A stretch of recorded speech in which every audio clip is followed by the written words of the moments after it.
नमस्कार। ज़िंदगी सुपरफास्ट में आप सभी का बहुत बहुत स्वागत, वंदन, अभिनंदन। मैं मंगल स्वरूप उपस्थित हूँ आज एक व्यंग्य के साथ, और व्यंग्य का शीर्षक है अप्सर कवि। इस व्यंग्य को लिखा है हरिशंकर परसाई साहब ने। तो सुनते हैं। अप्सर कवि। एक कवि थे, वे राज्य सरकार के अफसर भी थे। अफसर और कवि दोनों एक ही व्यक्ति। अफसर जब छुट्टी पर चला जाता तब वे कवि हो जाते, और जब कवि छुट्टी पर चला जाता तब वे अफसर हो जाते। एक ही व्यक्ति दो चरित्र को निभाता हुआ, कभी अफसर का कभी कवि का। तो एक बार पुलिस की गोली चली और 10-12 लोग मारे गए। उनके भीतर का अफसर तब छुट्टी पर चला गया और उनके अंदर का जो कवि था वो जीवित हो गया और इस कांड पर क्षुब्ध हुआ। उन्होंने एक कविता लिखी और उसे छपवाई, और इस कविता में उन्होंने इस गोली कांड की और मुख्यमंत्री की निंदा की। किसी ने मुख्यमंत्री जी को यह कविता पढ़ा दी। अफसर तब तक छुट्टी से लौटकर आ गया।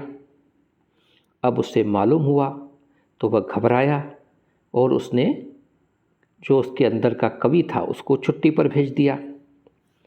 अफसर कवि ने एक प्रभावशाली नेता को पकड़ा।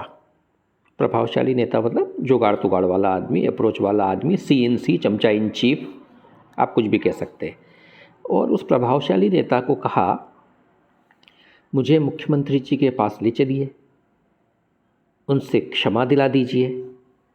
वह नेता उन्हें मुख्यमंत्री जी के पास ले गया। उन्होंने परिचय दिया कि कवि महोदय जो थे वे मुख्यमंत्री के चरणों पर सिर रख करके बैठ गए, और मुख्यमंत्री ने कहा, यह वह कवि हो ही नहीं सकता जिन्होंने वह कविता लिखी है।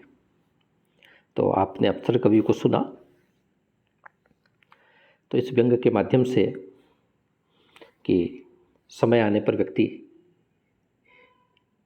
एक चरित्र दो चरित्र नहीं, नेता से बड़ा चरित्र भी निभा सकता है, और एक चेहरे पर कई चेहरे लगा करके कई मुखौटों के साथ हम लोग जीते हैं।